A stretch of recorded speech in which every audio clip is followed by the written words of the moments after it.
Hey everyone, how's everybody doing out there with their cabin fever? We've been going through some crazy times indeed. It's funny because we've had not much of a winter at all this year here in northern New Jersey. I think it snowed maybe once or twice, and even then it wasn't major accumulation. But one of the projects that I've been wanting to do is to clean out and reorganize my pantry. I'm embarrassed to say that I am a hoarder. Having the whole chef background, I'm always cooking a lot of different things, a huge variety. I love cuisines from all over the world, and I have a tendency to buy stuff before checking out what I actually have on hand. So as we are all kind of tightening our belts and seeing what the next few months will bring, I know for me personally, working in real estate, there's a lot of fear out there. What's going to happen? Where are we going to go from here?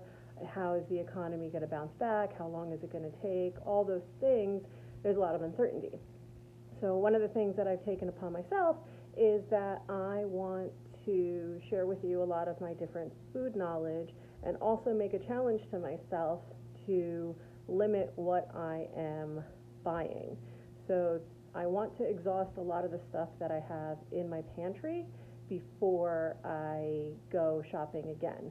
I won't limit myself to fresh ingredients if I need them, but in terms of anything that's in my pantry, I'm going to be cooking, writing about it, showing what to substitute. In the meantime, I invite you to reach out to me if you have any questions, you need any help, if you're just stuck, you're not feeling creative. I will help you find uses for what you have out there. So with a little bit of vulnerability, I'm going to show you what has been in my kitchen. And mind you, I have organized this in kind of different categories, and what I have is a fraction of what was before because I threw out a lot of stuff that was expired. So let me change the orientation on this, and I will get back to you guys. All right, let's start with the bird's eye perspective of what's on my dining room table in my condo here in Hackensack.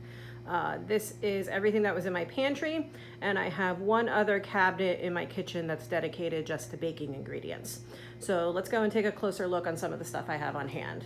I always like having plenty of tomatoes and tomato sauce. I use it in a bunch of different types of cuisine, making my own sauce, making enchilada sauce, stews, chili, etc. Folks who know me know I love cooking Mexican and Asian dishes, so you can see there's some Asian ingredients like the coconut milk, and there's chilies and adobo. The sweetened condensed milk, I don't know how that ended up over here with all the canned goods because it really should be with all the baking stuff. Then we get into some legumes and pulses and our different just delicious carbs. So I have several different types of rice on hand. I have a bunch of different types of beans.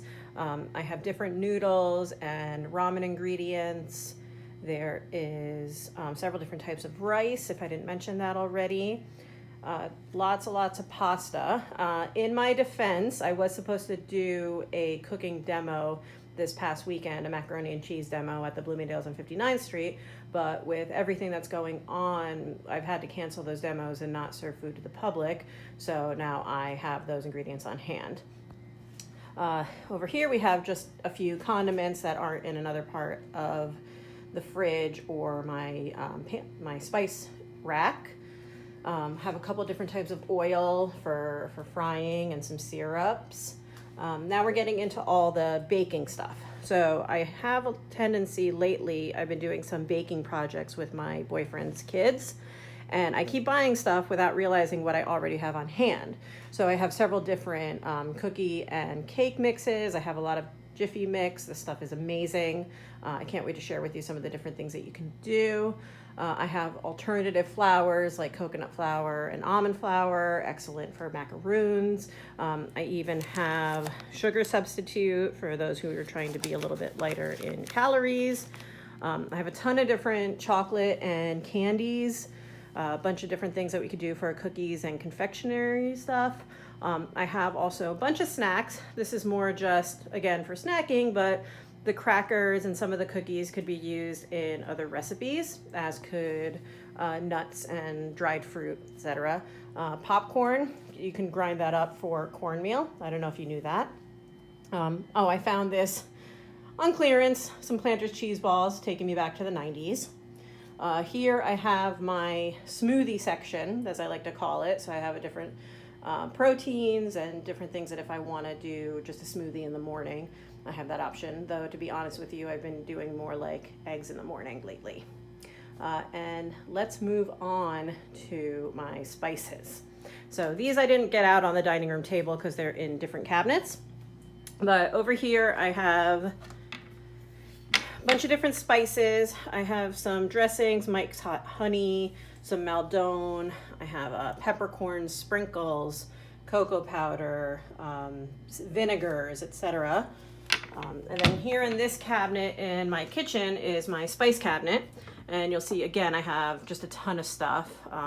Different types of oils. You see some sriracha up there. There's everything bagel seasoning, cinnamon sticks, your classic kind of spices like cinnamon and pepper and garlic powder, and just a bunch of different things. So again, I'm gonna try to limit any sort of spending on dry goods throughout this project. And in the meantime, I will be cooking and blogging with you guys and sharing on social media, and please write in with your ideas. One other thing I'm gonna do for myself now that I've brought everything out is I am gonna inventory what I have on hand and have lists so I can double check what's on hand before I go out to the grocery store. Because just putting it in the cabinet and looking through the cabinet, I'm not necessarily gonna find this stuff again. So looking forward to sharing with all of you, and we'll talk soon.